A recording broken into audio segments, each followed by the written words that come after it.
All right, Shalom. This is Har One by Yasha Allah of the Lions Den Camp. Before I begin, I want to say Kal Halayim, Leah by Hashem Yahushai, by Hashem, Harakah Kodash, Ma'amath.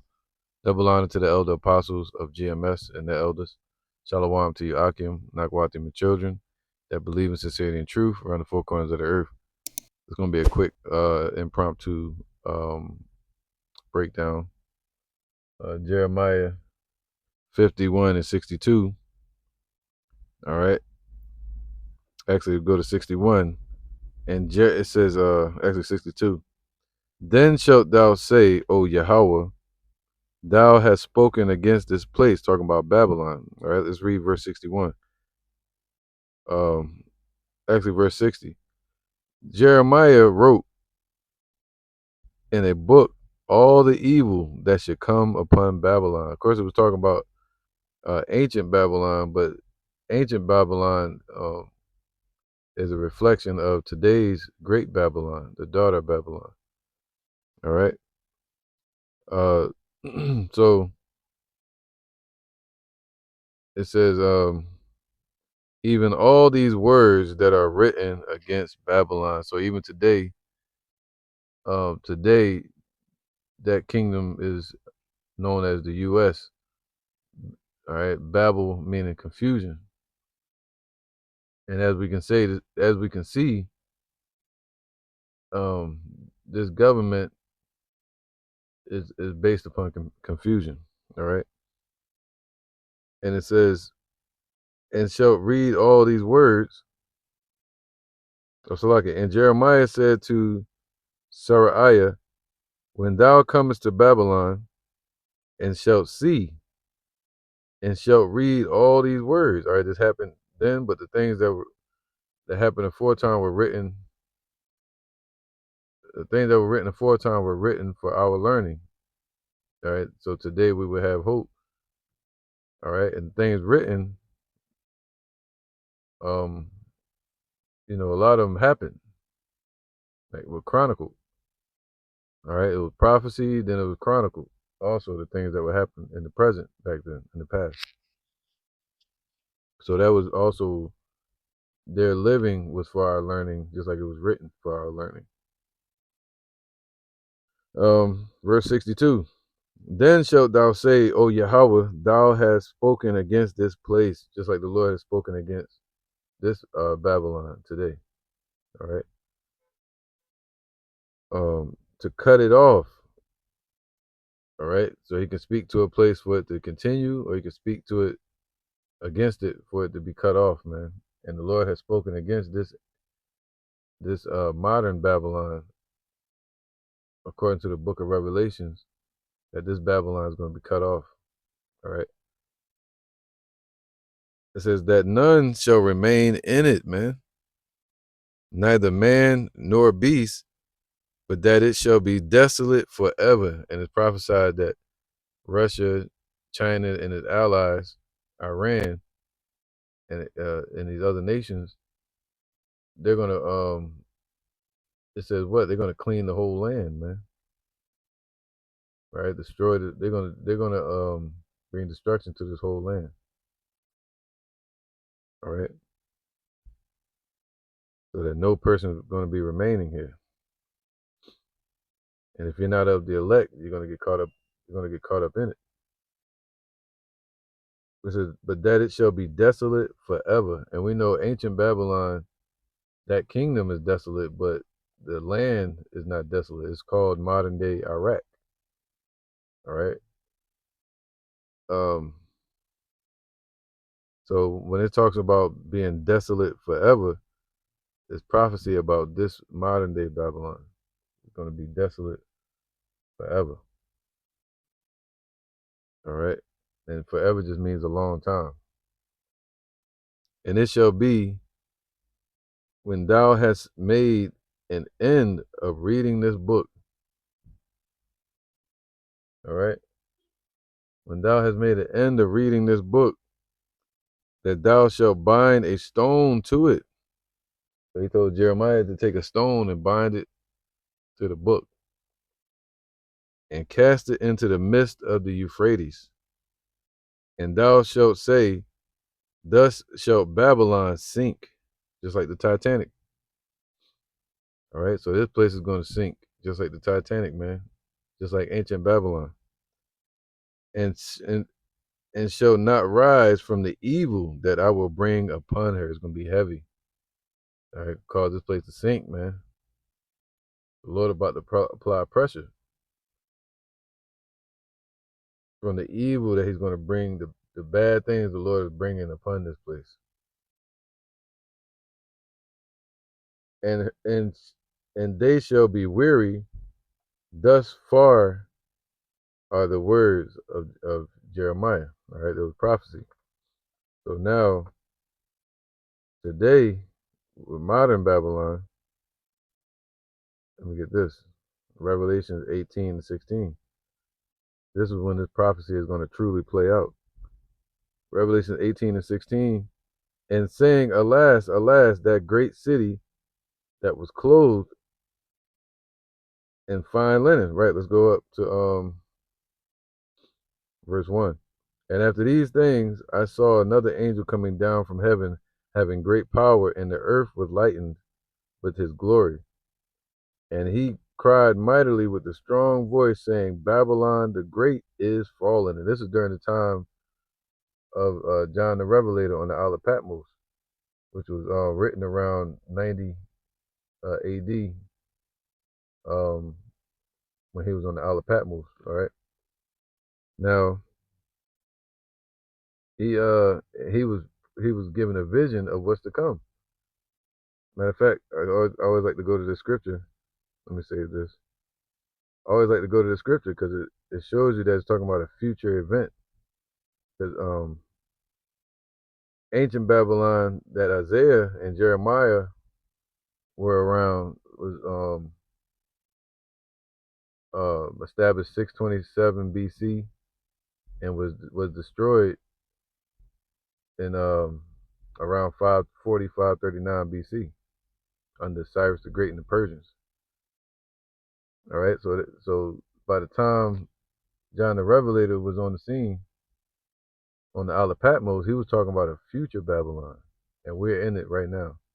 Revelation 1 and 1. It says, Revelation of Yahweh Shai and Mashiach, which Yahweh gave unto him to show unto his servants, to show unto us the things which must shortly come to pass, and he sent and signified it by his angel unto his servant John.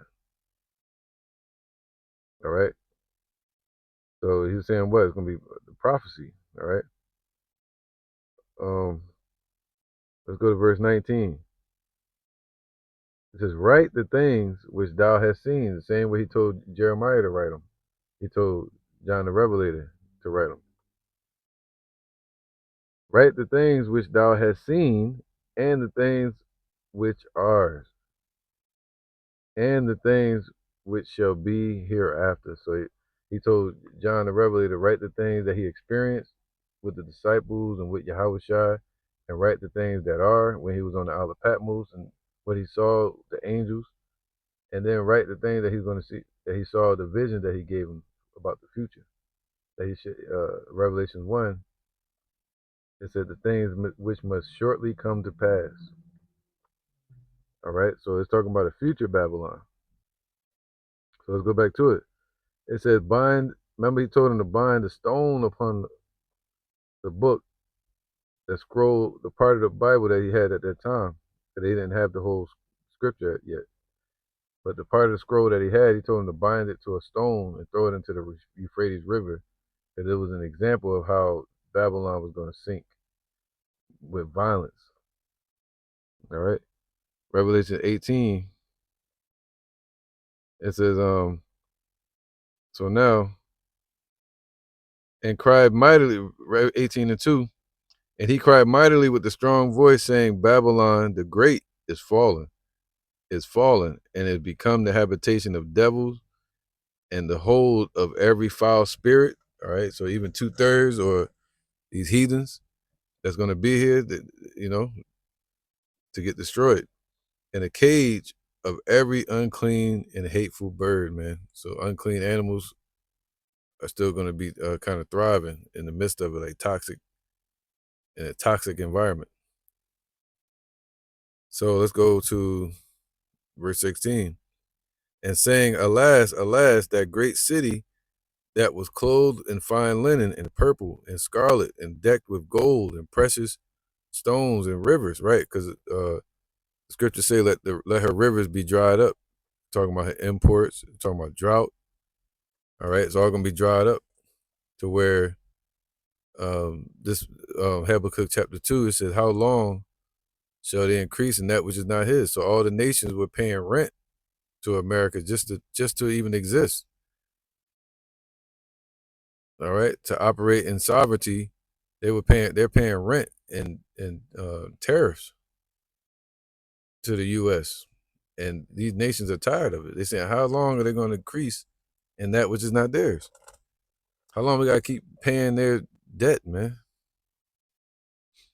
All right, and shrouding them with luxuries and all kind of imports and exports that this place doesn't really deserve. And saying, alas, alas, that great city that was clothed, all right, for in 1 hour. So it took all these years to build this place up, and battles and wars, and spoken of in Daniel 7, the Spanish War, the French War, the what do you call it, the battle, the American Revolution, Revolutionary War, all right, and the Battle of Independence. So all of that, and then trying to make this place great again, and